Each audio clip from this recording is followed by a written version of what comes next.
When a billionaire father watches a black waitress let his disabled son lead a dance step, he never imagined that simple moment would transform their lives forever. Jonathan Pryce was not a man people easily forgot. He had sharp blue eyes, a perfectly trimmed beard, and wore suits that probably cost more than most people's cars. People talked about him in business magazines, called him a genius, a visionary, a man who turned a small app into a multi-billion-dollar empire. He had everything people thought they wanted: money, houses, fame, power, private jets, and more. But there was one thing he didn't have: peace. At home, his world was different. Behind the thick walls of his luxurious mansion lived a boy who hardly smiled, a boy who struggled to speak clearly, who had to be helped to walk, to eat, to do almost everything. That boy was his son, Liam. Liam had cerebral palsy. He was diagnosed when he was just 1 year old.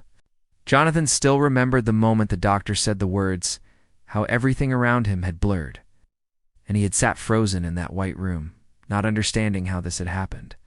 He had built machines smarter than most humans, but he couldn't fix his son? That reality hit him hard, but instead of getting closer, Jonathan pulled away. He didn't mean to be cold. He didn't plan to be distant. But work gave him an excuse to avoid what scared him. He threw himself into his company, into meetings and numbers, into building things he could control. Liam was not something he could control. Jonathan hired the best therapists, the best doctors, nurses, special teachers. If someone had a good reputation with special needs children, he hired them without blinking. Money was no object. His home had a therapy room, a private play area, a pool designed for gentle exercise. But while the house was full of people, it was empty of warmth. He loved his son, yes, but from a distance. He would watch him from the doorway during therapy sessions, but rarely joined. He bought Liam toys and devices, but he didn't know which one was his favorite. He felt helpless around him. Every time Liam tried to speak and stumbled, Jonathan would look away, pretending not to hear the struggle. It's not because he didn't care, because it hurt too much.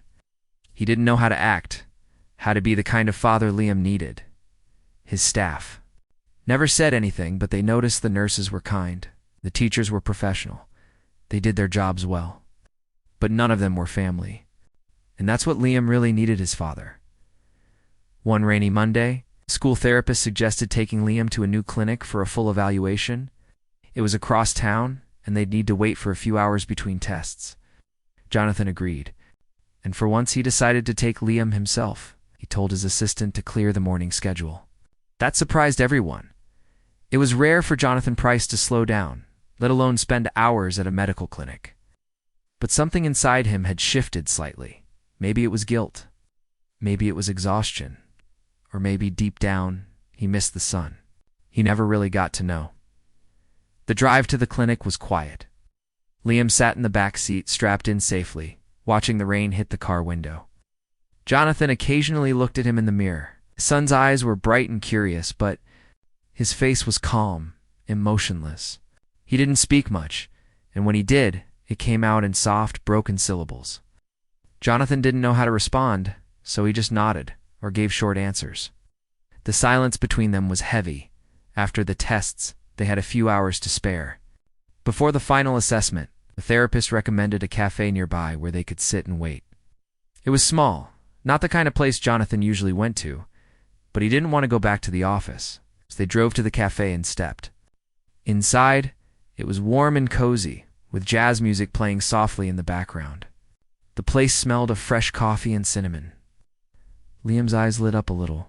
Jonathan noticed that they sat at a table near the window. The waitress came over, smiling brightly.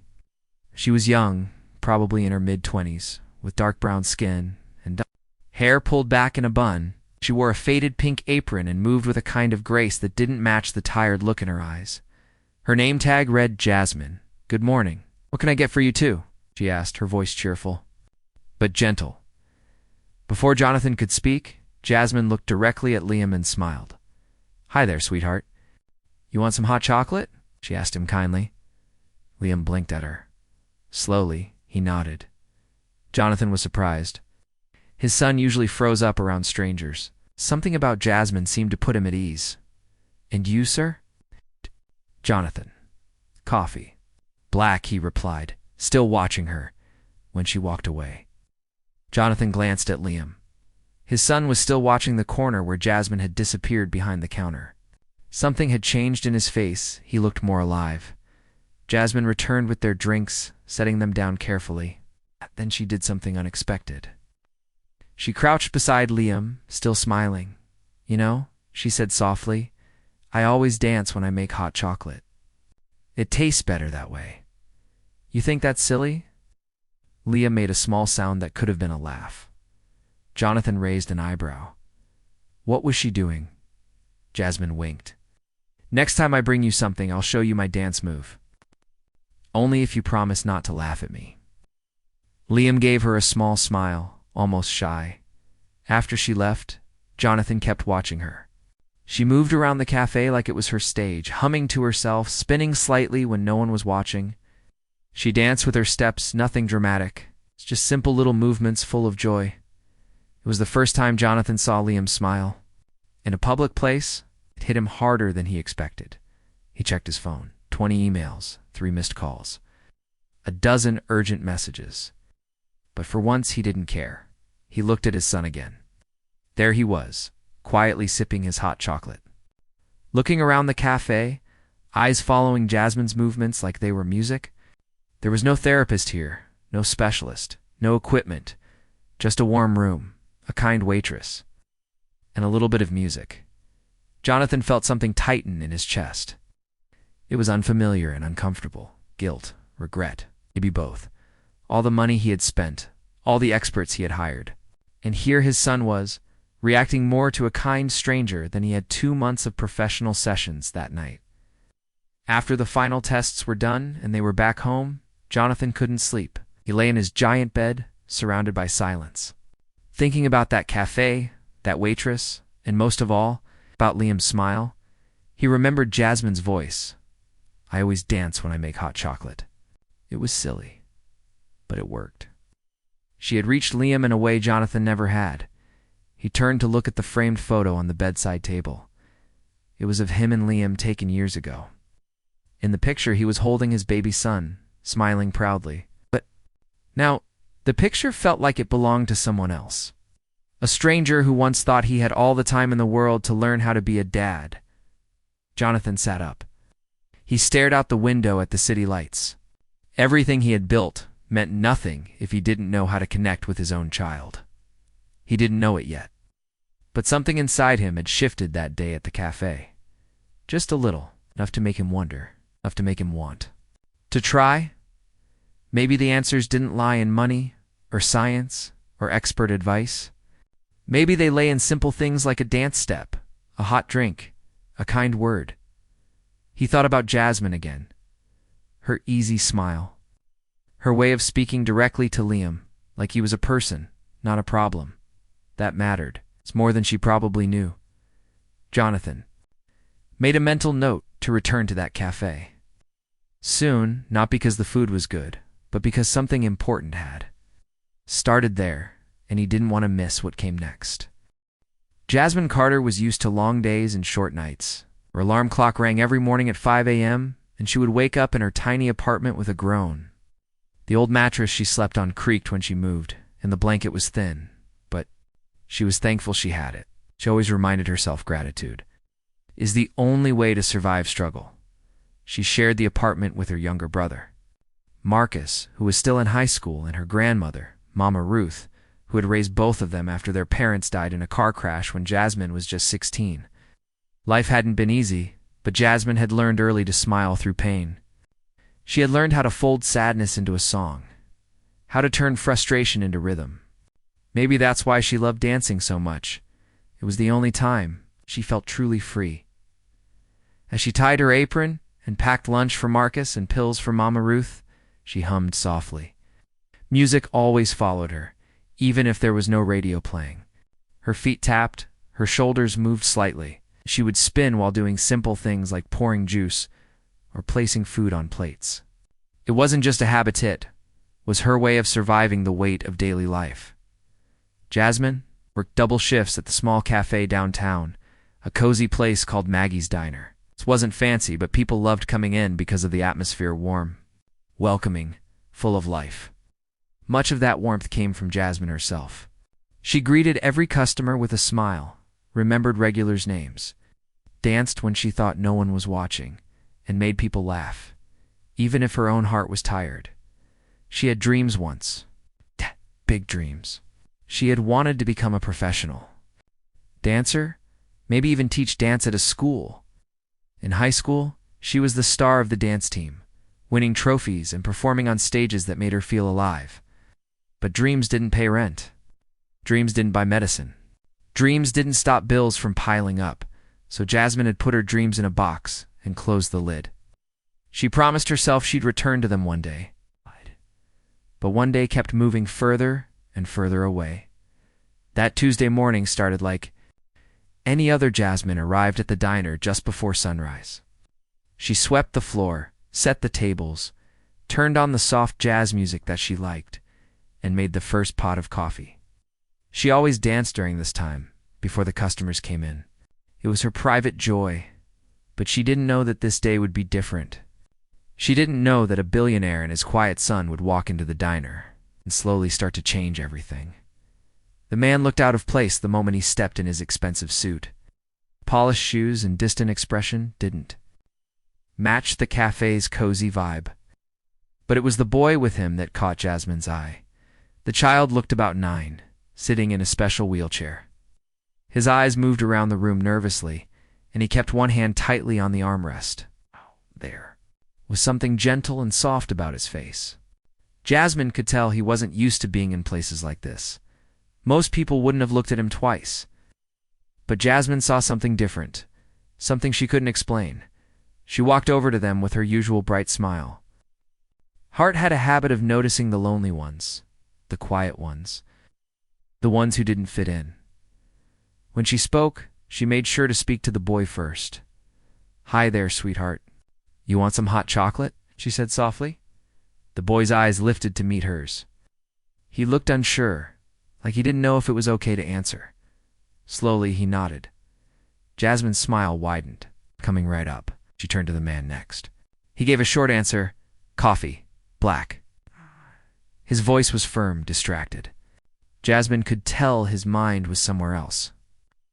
She had seen his type before, important men, always busy, always serious. But the difference here was the way he looked at his son, not with disgust, not with rejection, but with deep confusion.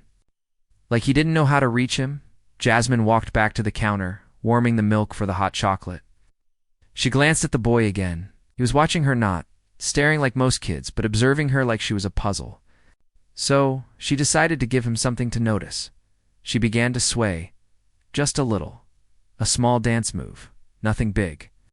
She slid her feet across the floor with a light twist and twirl, then added a spin as she poured the cocoa into the cup.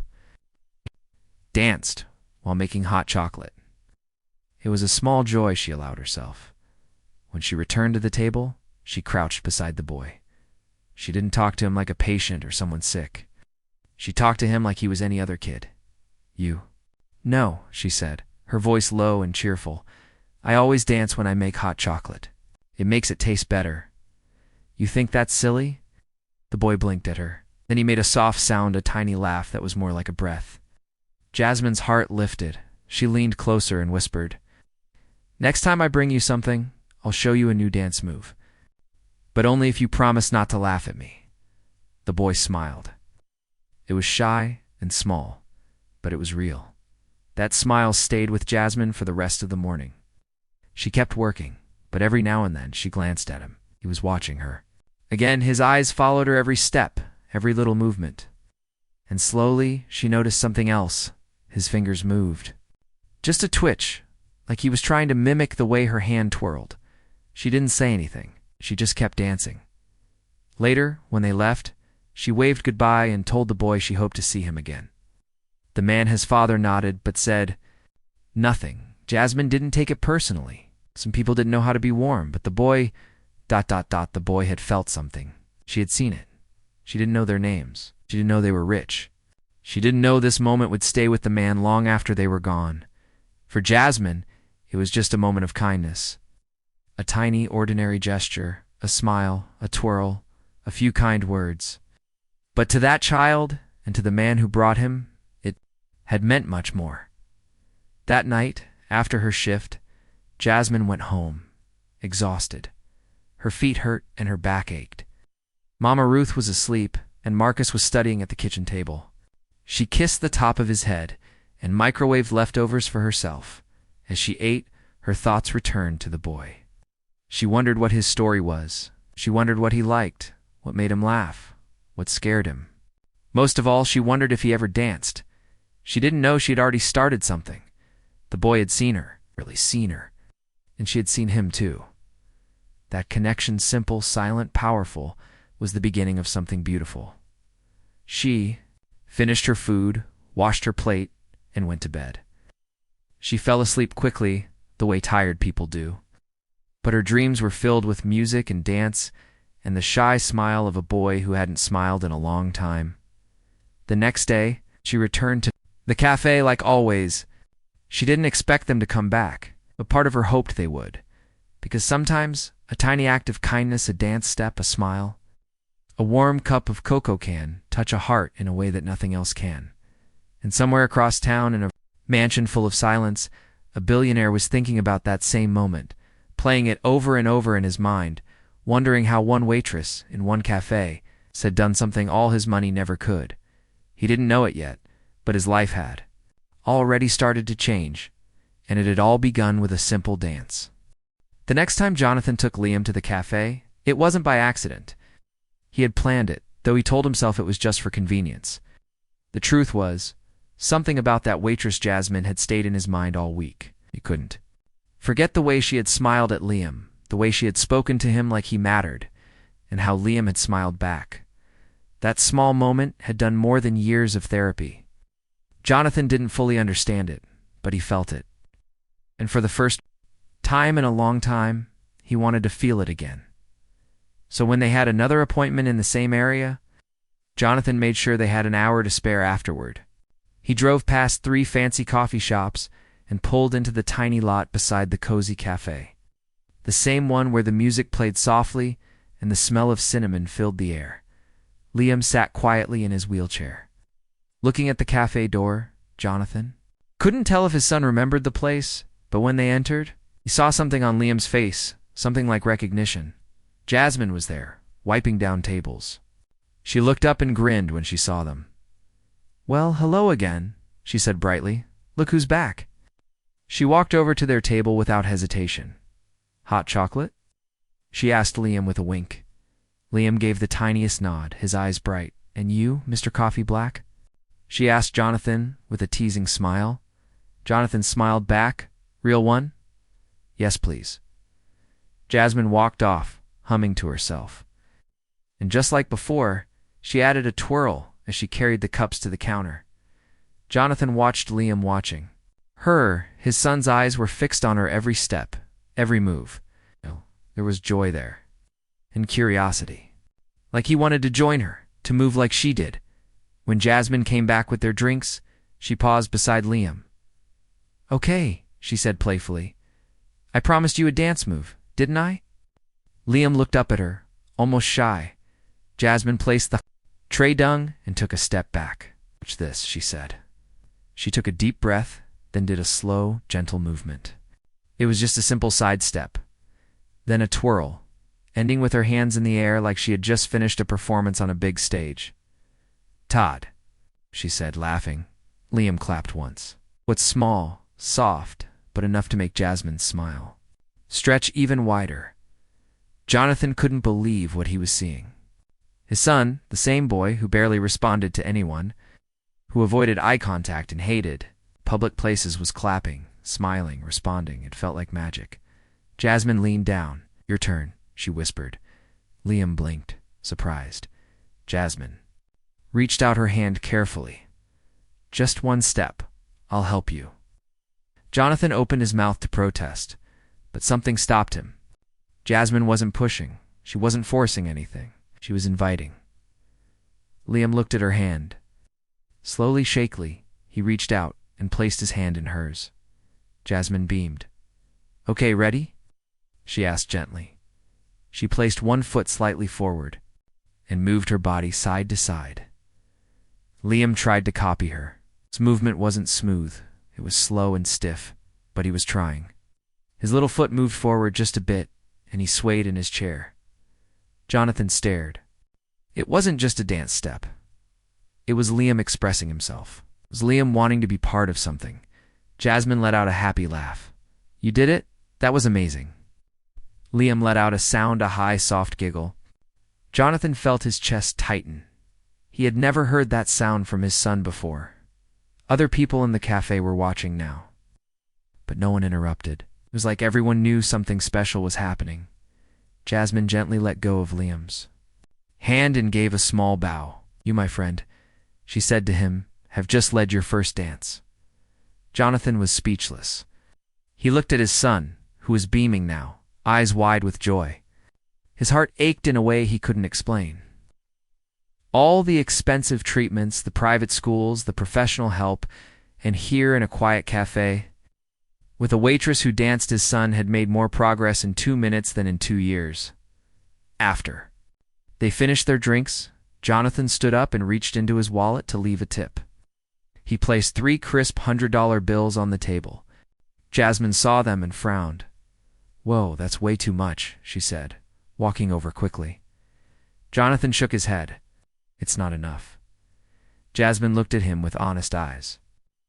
You don't have to pay me for kindness. Ouch. Jonathan looked down, ashamed. That's not what I meant, he hesitated. Then he spoke the truth. I haven't seen my son that happy in, maybe ever. Jasmine's expression softened. She glanced at Liam, who was still smiling. He's a beautiful boy. She said, You just have to meet him where he is. Jonathan nodded slowly. Her words stuck in his head. Meet him where he is. He'd never really tried to do that. He'd always tried to bring Liam into his world, his busy, structured, high-pressure world. But maybe that was the problem. On the drive home, Liam was different. He wasn't humming or talking much, but he was relaxed, peaceful.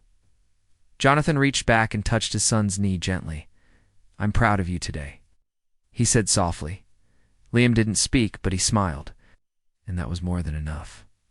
Night, Jonathan sat alone in his study. Didn't open his laptop. He didn't check his emails. He just sat there, thinking about the dance. That moment Jasmine holding Liam's hand, guiding him gently through a simple step, kept playing. In his mind, it wasn't about movement. It was about connection. It's about trust. And Jonathan knew in his heart that he wanted more of that. The next week, he went back again. And the week after that, each time, Jasmine would greet them like old friends. Time she would dance a little, joke a little, and encourage Liam to move just a bit more. Sometimes Liam would just watch. Sometimes he would copy her movements with his hands. Once he even stood for a second, leaning on Jasmine's arm. It was slow progress, but it was progress. One afternoon, Jasmine taught Liam a move she called the butterfly step. It involved spreading your arms like wings and spinning slowly. Jonathan had never danced in his life, but he found himself standing beside Liam, arms out, spinning clumsily. Liam laughed so hard he had to hold his stomach. Jasmine clapped. See, even dads can fly. Jonathan laughed too.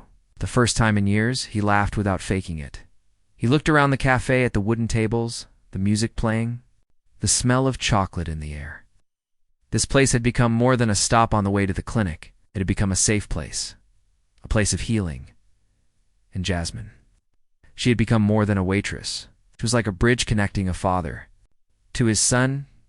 That night, Jonathan sat at Liam's bedside after helping him change into pajamas. He brushed the boy's hair gently and whispered, I love dancing with you. Liam looked up at him with sleepy eyes and whispered back, Me too. Jonathan felt tears in his eyes. He kissed Liam's forehead and turned off the light. In the quiet darkness, he finally admitted something to himself. He had been afraid for so long, afraid of doing the wrong thing, of not knowing how to parent a child with special needs, of being judged or failing, so he had stayed distant. He had paid people to do the job for him. But now he knew what Liam needed most wasn't perfection. He just needed love, time, presence, patience, and a little music. He opened his phone and typed a note to himself. Keep dancing. Every step counts. He didn't know where this journey would lead. He didn't know how much progress Liam would make or how long it would take. But for the first time in a long time, Jonathan wasn't afraid anymore. He was ready to take the next step with his son leading the way, and it had all begun with a simple dance. Jonathan had always believed that time was money. Every minute counted. He lived by a schedule, followed calendars down to the second, and measured success by meetings, deals, and dollar signs. But ever since those visits to the cafe with Liam, something inside him had begun to shift. Time started to feel different. It wasn't something to control anymore, it became something to cherish. For the first time in his life, he started canceling meetings. Not all of them, but enough that his assistants were surprised. Family time, he told them. Most didn't ask questions. Some raised eyebrows, but no one dared to say anything. After all, Jonathan Price was the boss. Every Tuesday and Friday, Jonathan took Liam to the cafe. It became their tradition. Liam looked forward to it, and Jonathan found himself looking forward to it even more. Each visit brought something new. A new dance move from Jasmine, a new expression on Liam's face, a little more confidence, a little more laughter. Jasmine had a way of making everything feel light. Even when she was clearly tired, she never let it show. She danced when she served, joked when she cleaned, and always found a way to bring Liam into the moment. Sometimes she taught him easy steps like the side glide or the wiggle step. Other times, they made up their own moves, naming them silly things like the Liam twist or hot cocoa hop. Jonathan watched all of it with quiet amazement. He started taking short clips of Liam smiling, moving, laughing. At night, he would replay them on his phone. Not because he needed to remember, but because he couldn't believe they were real. One day, after their regular visit, Jasmine asked Liam, "You ever dance at home?" Liam looked at Jonathan. Jasmine raised an eyebrow. "Does Dad dance?" Jonathan smirked. "I have 2 left feet." Jasmine laughed. "Perfect.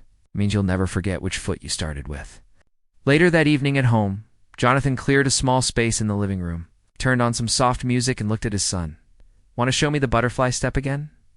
Liam's face lit up. He raised his arms like wings, and Jonathan followed. They spun slowly. They laughed when they nearly bumped into the couch. The music wasn't loud, the dance wasn't perfect, but in that moment, the mansion that always felt cold suddenly felt warm. From that day forward, dancing became a part of their daily life. In the mornings before therapy, after dinner, dinner breaks between exercises, Jonathan would play soft jazz or pop songs, and he and Liam would move, even if it was just a little. Sometimes Liam was too tired, and that was okay. Sometimes Jonathan was too tired, and Liam would surprise him with a simple hand movement, like saying, "I'm still here." The bond between them grew stronger. Jonathan learned how to read his son's moods by the way his eyes moved. He learned what made Liam laugh: silly dances, funny faces, and anything involving chicken nuggets. He learned what made him calm: slow music, humming, and soft touches on the arm.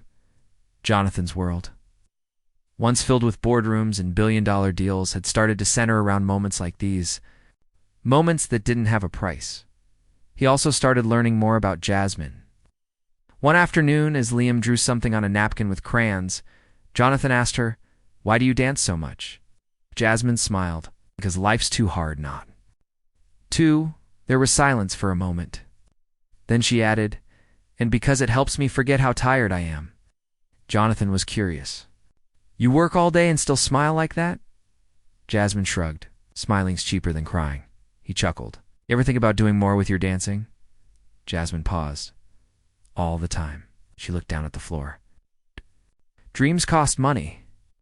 And right now, money goes to bills, medicine, school for my brother, food for my grandma. You get it?"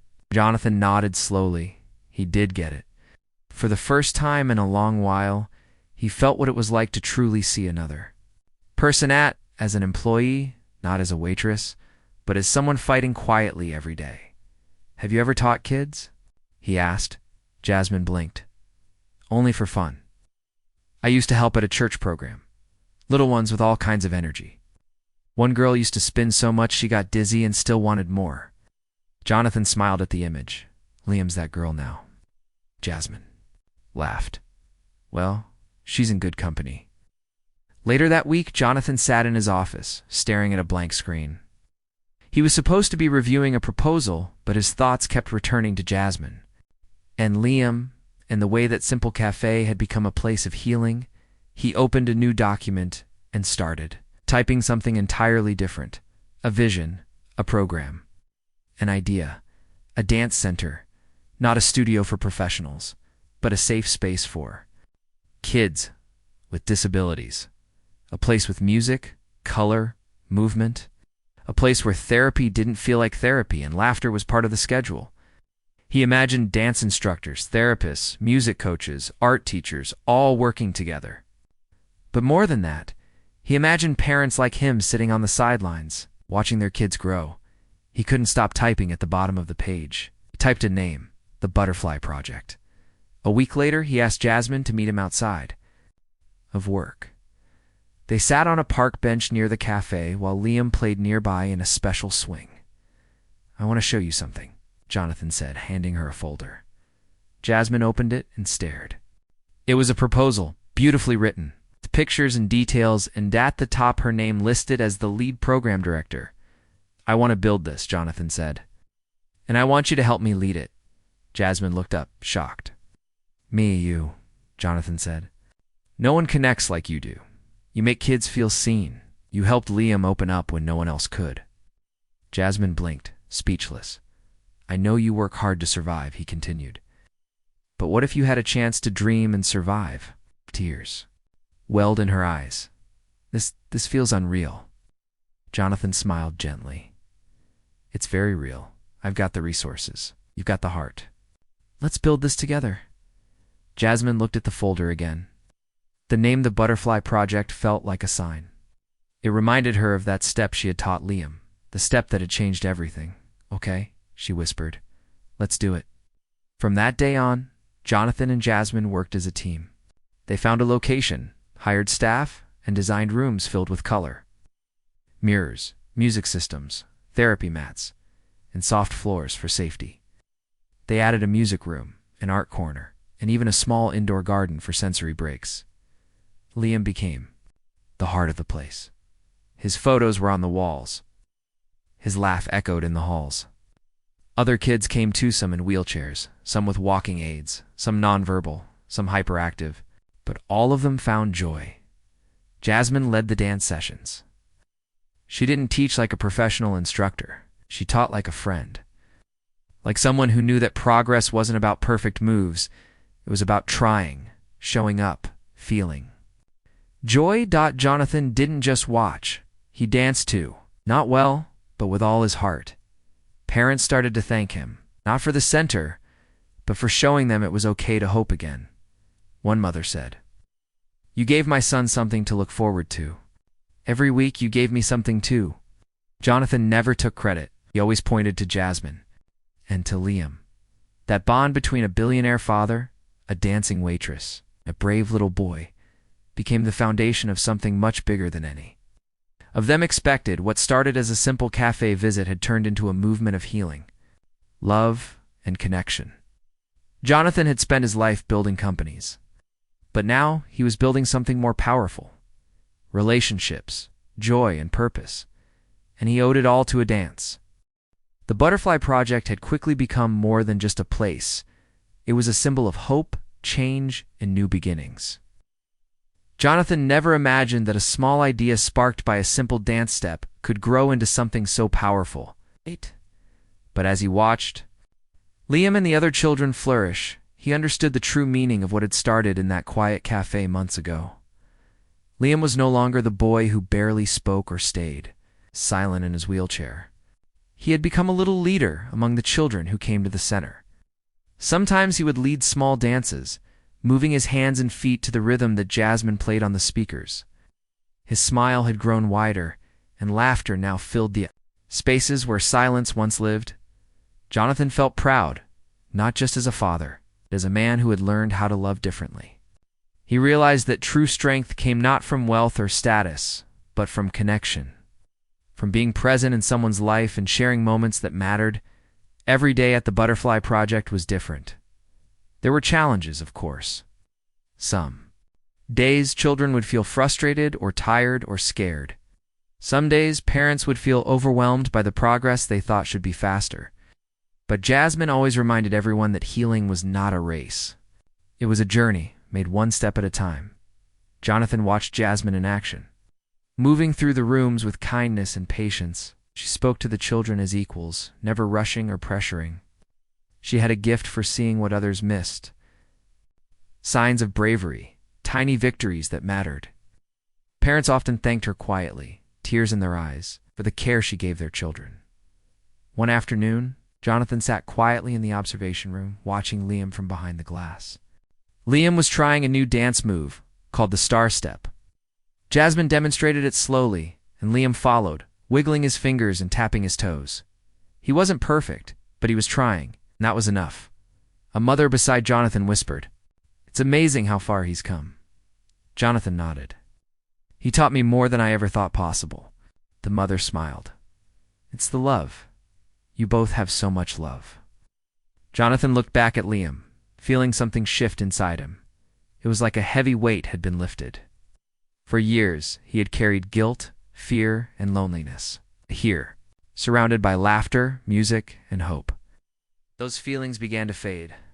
The Butterfly Project wasn't just a therapy center anymore. It was a family, a community where everyone was accepted no matter their abilities or challenges. Jonathan started, inviting friends and colleagues to visit. Many were surprised at first billionaires weren't expected to build dance centers for disabled kids.